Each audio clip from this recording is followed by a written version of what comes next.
ini kami dari kelompok 5 ingin membuat video di Museum Wayang. Perkenalkan, nama saya Susanti Rawati. Perkenalkan, nama saya Suci Ramadhani. Saya Sarah Patricia. Saya Faradina Alfauzi. Saya Tafisa Destingias. Saya Fitra Hayu. Selamat menonton. Dadah. Museum Wayang. Gedung ini dibangun pada tahun 1912 dengan gaya arsitektur neo-renaissance. Sejak tahun 1975, gedung ini menjadi museum wayang. Di dalamnya terdapat makam pendiri kota Batavia yaitu Jan Pieter Zoon Queen yang wafat pada tahun 1629. Museum ini didirikan untuk melestarikan seni pewayangan Indonesia, mulai dari wayang kulit, wayang golek, wayang klitik, wayang beber, hingga wayang dari berbagai daerah dan mancanegara. Di dalamnya juga tersimpan koleksi bersejarah, termasuk wayang peninggalan abad ke-19 dan boneka-boneka tradisional dari Asia. Hingga sekarang, Museum Wayang menjadi tempat penting untuk mengenal budaya, cerita, dan filosofi wayang sebagai warisan bangsa Indonesia. Nah guys, saat kita masuk lagi ada wayang yang menarik perhatian kita. Nah, salah satunya ini wayang golek Pakuan Bogor. Nah, wayang golek Pakuan Bogor ini bentuknya itu lebih besar dan lebih berat dari biasanya, dengan panggung pertunjukan yang setinggi pundak dalam sehingga penonton dapat melihat wajah dalam ketika melakukan pergerakan wayang. Selain bentuk wayang dan cara pertunjukannya, iringan gamelan Sunda dan cara memainkannya agak berbeda dari wayang golek biasanya.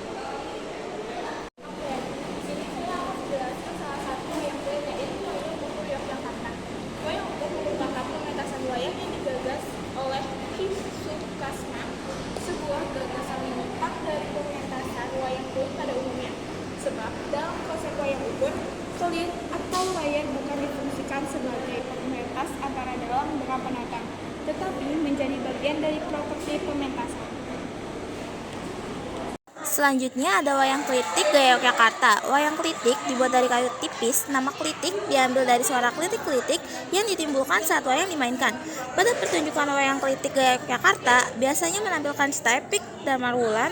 Pertunjukan wayang klitik gaya Yogyakarta masih dapat dijumpai di pergelaran wayang Keraton Kesultanan. Selanjutnya di sini ada wayang revolusi. Jadi wayang revolusi atau wayang perjuangan diciptakan pada tahun 1950-an oleh Raden Mas Hayat. Maestro dalam Keraton Mangkunegara, wayang ini menceritakan sejarah perjuangan kemerdekaan Indonesia dengan menampilkan tokoh-tokoh pahlawan Indonesia seperti Insinyur Soekarno, Muhammad Hatta, Pangeran Diponegoro dan lainnya, serta rakyat Indonesia bekerja sebagai petani, cendiang setiawan, tentara dan sebagainya. Ini ada wayang kulit yang berasal dari daerah kita, yaitu Jakarta. Wayang kulit Betawi. Wayang kulit Betawi merupakan pertunjukan wayang yang menggunakan bahasa Betawi.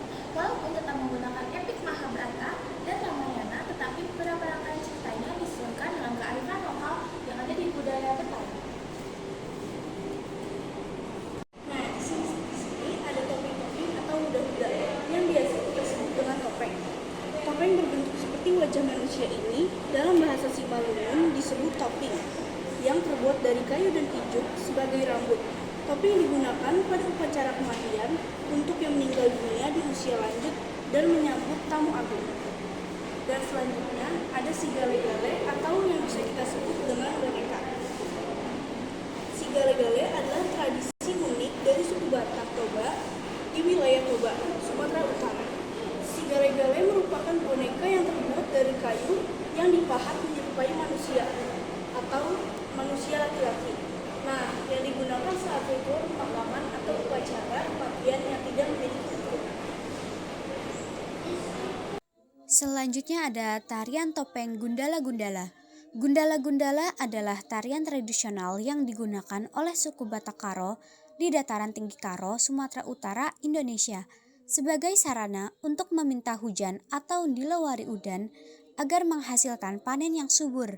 Gundala-Gundala mengenakan busana adat Batak Karo sehingga memperkuat identitas budaya suku Batak Karo serta melestarikan warisan budaya mereka. Jadi guys, di sini kita akan mendengarkan penjelasan tentang persebaran wayang di Indonesia. Yang kita pilih salah satunya yaitu wayanggung. Wayanggung adalah kesenian wayang orang yang berkembang pada masyarakat Kalimantan Selatan. Nama wayanggung diambil dari bahasa Banjar Bajajak di Agung. Bajajak berarti menginjak, berdiri, menghentak. Sedangkan agung berarti gong, sehingga secara harfiah artinya adalah melangkahkan kaki sesuai irama gong. Wayanggung muncul karena adanya hubungan antara Kerajaan Mataram dengan Kerajaan Banjar. Cerita yang ditampilkan pada pagelaran Wayanggung bersumber dari kisah Ramayana. Sebagai hasil akulturasi budaya, ciri khas utama Wayanggung terdapat pada struktur pertunjukan wayangnya, yakni terdapat adegan perkenalan tokoh serta terdapat adegan persidangan. Setiap pemain menggunakan topi atau jamang dari kulit kambing yang digambar sesuai dengan tokoh-tokoh Ramayana. Pertunjukan Wayanggung menggunakan bahasa Banjar serta sesekali menggunakan bahasa Jawa Kawi. Di bagian lantai 2 dalam museum wayang ini, pengunjung akan disuguhkan dengan pertunjukan wayang virtual. Pertunjukan wayang virtual di lantai 2 ini adalah area di mana pengunjung bisa menonton wayang yang ditampilkan secara digital di layar atau proyeksi, bukan dalam bentuk pertunjukan tradisional dengan dalang. Lalu, pengunjung bisa mencoba orkes gamelan interaktif. Orkes gamelan interaktif adalah fasilitas atau instalasi museum yang memungkinkan pengunjung mencoba memainkan gamelan secara digital. Jadi, kita tidak harus memukul gamelan asli, tapi memakai layar sentuh, sensor, atau tombol khusus yang menghasilkan suara gamelan ketika disentuh. Karena ini udah siang, kami kepanasan dan kami mau pulang. Kami akhiri. Wassalamualaikum warahmatullahi wabarakatuh.